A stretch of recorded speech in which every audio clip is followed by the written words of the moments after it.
Hallo und herzlich willkommen bei The Car Crash Review. Ganz am Anfang, bevor es losgeht, wir sind heute auf der IAA und wenn ihr das honorieren wollt, dass wir uns den unglaublichen Monsterstress geben, euch richtig viele Autos vorzustellen, bei dem ganzen Publikumsverkehr, dann abonniert da genau jetzt den Kanal, denn bei uns gibt es jeden Tag eine neue Karre von Chassis oder mir vorgestellt, macht das eine gute Sache. Ja, und wenn ich mich hier so umgucke, dann gibt es viele neue elektrische Modelle, zum Beispiel diese Maybach EQS-Version da, den EQS, den EQE beim Daimler. Es wird alles elektrisch bis spätestens 2025 und ein Auto ist stronger than time. Zumindest ist das so der Werbeslogan für die G-Klasse. Und jetzt haben wir hier ein Konzept. Erstmals ist dieses Auto voll elektrisch. EQG heißt er dann nach der Nomenklatur. Und wir können euch jetzt so ein bisschen zeigen. Es ist natürlich interessant, weil die Optik hat man relativ unverändert gelassen. Trotzdem so ein paar fancy Elemente hier dran gebaut. Und wir können reinschauen in dieses Auto. Ich kann euch was über die Motoren sagen. Ich kann euch noch nichts über den Preis sagen. Was werden wir mit dem zusammen machen? Alles, was wir können. Und dann geht es auch los mit einem kleinen Kurs am Anfang von mir für eins meiner Lieblingsmodelle, was jetzt halt auch in Zukunft elektrisch sein wird.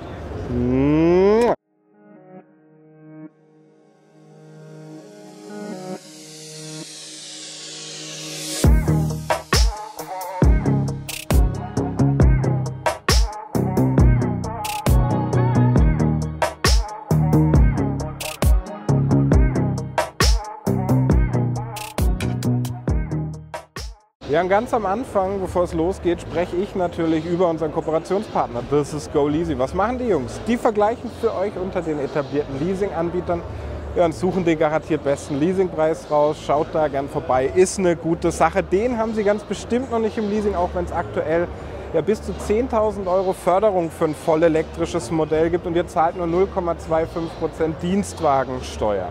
Und wenn man jetzt über die Historie von dem G-Modell spricht, dann ist das eine, die über 40 Jahre schon andauert. Über 400.000 G-Modelle hat man verkauft. Das Auto wird ja bei Magna Steyr in Österreich gebaut, auch in Zukunft. Die elektrische Version wird in Österreich gebaut, soll ja 2024 kommen. Die letzte Generation, also die letzte neue Generation, die kam 2018 auf den Markt, wurde damals von Arnie, von Arnold Schwarzenegger vorgestellt und man hat immer über die Zeit probiert, dieses Auto nicht zu sehr zu verändern, optisch natürlich. Man hat probiert natürlich immer modernere Motoren reinzubauen, zuletzt den 4 Liter V8 von AMG natürlich auch und jetzt wird alles elektrisch bis 2025 bei Mercedes. Man hat überlegt, macht das bei dem G-Modell vielleicht Sinn, hier einen Plug-in-Hybriden reinzubauen, wie beim Jeep Wrangler, den habe ich euch vorgestellt, oder nicht. Und hat sich zum Glück, wie ich finde, dagegen entschlossen, also nur eine rein elektrische Version, so wie sie hier ist. Und die Leute sind richtig heiß auf dieses Auto. Hier hat schon jemand probiert reinzuspringen. Und wenn man dann natürlich drüber spricht, was der kann, dann kann er vieles, denn er hat kaum Wettbewerber. Das Wettbewerbsumfeld ist Jeep Wrangler, das ist der Ineos Grenadier zum Beispiel. Und so viel mehr gibt es dann gar nicht. Der Suzuki Jimny, aber das ist echt eine Nummer kleiner. Und jetzt schauen wir uns den optisch an. Erstmal hat sich optisch gar nicht so viel verändert außen, aber so ein paar Details haben wir natürlich angepasst. Zum einen sind es die kugelrunden LED-Leuchten hier vorne, die seht ihr. Die passen natürlich nahezu ideal in dieses kastige, kantige Design. Wir haben hier jetzt so eine Zweifarblackierung drauf, was es auch meines Wissens nach zum ersten Mal gibt. Und was ganz Neues, zum ersten Mal hier eine geschlossene Kühlergrillmaske. Die könnt ihr natürlich von vorne frontal besser anschauen. Ihr seht auch hier der Mercedes-Stern, der ist vorne beleuchtet drauf und sonst schwarz. Wir haben allerdings auch noch so eine Animation teilweise hier drauf.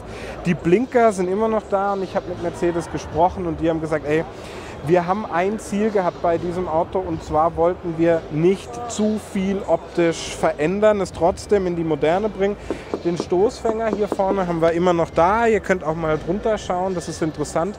Der Kühler hier vorne hat jetzt diese Animation da, hier ist sie wieder, schaut es euch an.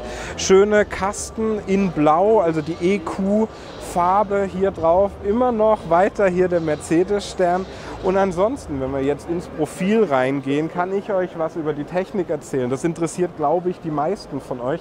Wir haben 22 Zoll Felgen hier jetzt drauf. Ne, sind 21 Zoll Felgen.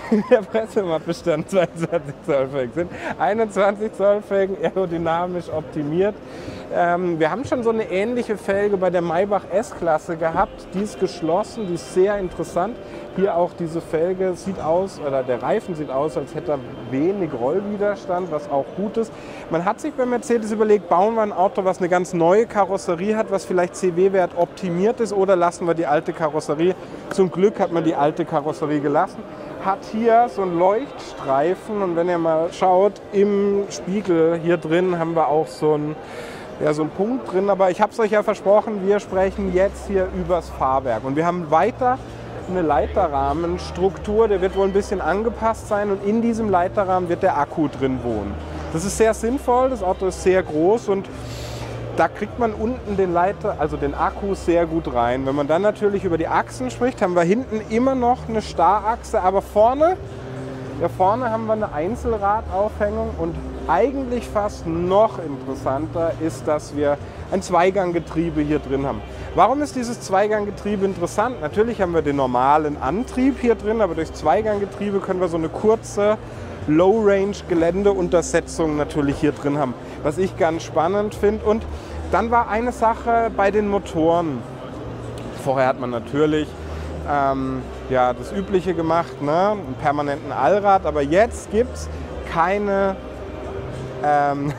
Also es gibt an jeder Achse eben, an jedem Rad einen Motor, einen radnahen Motor. Keinen Radnabenmotor, aber einen radnahen Motor. Und das ist fürs Gelände relativ ideal, weil wir ganz flexibel an jedes Rad eben die Kraftverteilung bekommen, was ich spannend finde. Aber bevor ich mich jetzt weiter über das Auto, das ich liebe, verhaspel, sprechen wir kurz über den Innenraum. Ich darf nicht rein, und schaut mal hier, wir haben immer noch die Tür, die genauso öffnet wie beim Verbrenner, und jetzt schaut mal da rein. Das ist noch nicht also es ist vielleicht seriennah, aber es ist immer noch ein Konzept. Jessie zeigt euch den Innenraum jetzt mal. Die Sitze auf dieser Seite vorne, ich kann euch nicht versprechen, ob das so in Serien kommen wird, wie es in Serie kommen wird, das weiß ich leider noch nicht. Vielleicht schaut da einfach mal in die Tür rein, wenn ihr wollt. Ne? Schaut mal hier. Und da habt ihr hier dieses Element, die Tür ist sehr gut verkleidet. Und dann mache ich mal wieder zu. Hinten darf ich, glaube ich, leider nicht aufmachen. Doch, es geht auf, also schauen wir mal rein. Rückraum, alles natürlich schön in weiß, kann man richtig gut filmen. Oben vielleicht noch, haben wir auch ein kleines Dach. Ne? Und die Karosserie hat sich eben nicht so stark verändert. Was sich stark verändert hat, ist natürlich das Heck. Und also guckt euch das mal an. Hier hinten haben wir eben nicht mehr das klassische Reserverad, sondern hier haben wir so eine Box eben. Und ich bekomme die leider nicht auf, aber in diese Box könnte man zum Beispiel ein Kabel reinlegen, wenn man will, und hätte es dann immer richtig schön da. Auf der Seite wird man ihn dann laden, auch das bekomme ich leider nicht auf, aber hier hinten kann man ihn schön laden. Hinten auch große Fenster, ganz spannend. Auf diesem Dachträger da oben haben wir ein G, das seht ihr nicht von dieser Seite. Hinten die Leuchten haben sie ein bisschen verändert, ne? Und hier steht es dann drauf, Concept EQG auf der Seite. Die Fans wird es richtig interessieren. Hier oben auch diese rote Leuchte. Ja, und jetzt schauen wir mal, ob wir meinen Kofferraum aufbekommen. Ja, geht auf. Funktioniert, geht auf. Schaut es euch an.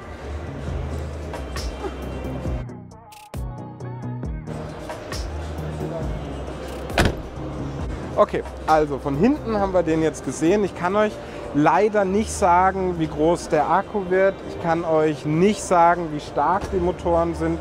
Ich kann euch auch noch nicht sagen, was dieses Auto kostet. Aber jetzt würde ich sagen, machen wir mal ein Fazit. Und eigentlich habe ich es mir so vorgestellt, dass Jessie mit der Rolltreppe hochfährt, weil da seht ihr dieses Auto von oben.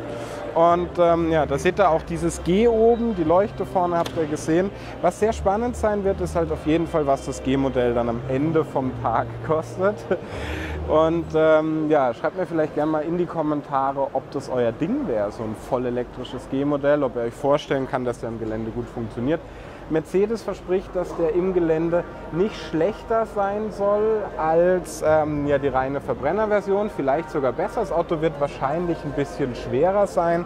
Was ich euch sagen kann, ist, ja, dass ich auf dieses Auto stehe. Ich freue mich drauf, wenn der rein elektrisch wird. Ich hoffe, ihr kommt auch wieder runter. Hallöchen. Ja, ich freue mich drauf, dass der rein elektrisch wird. Bin gespannt, ob es 2024 dann noch die Förderung gibt. Ich weiß, dass er weiter bei Magna gebaut wird. Ich freue mich auf den Innenraum, wenn der dann finalisiert ist auch. Und ja, an der Stelle würde ich ansonsten sagen, abonniert doch gerne den Kanal, The Car Crash Review, macht das, ist eine gute Sache, denn bei uns gibt es jeden Tag ein neues Review von Jesse oder mir. Ihr seid da umfangreich informiert, über unseren Kooperationspartner spreche ich am Schluss jetzt nicht. Ja, und schreibt mir einfach in die Kommentare, wie euch das Auto gefallen hat. Ich bin der Jan, bedanke mich bei euch fürs Zusehen und bis bald in einem anderen Szene. Ciao, tschüss.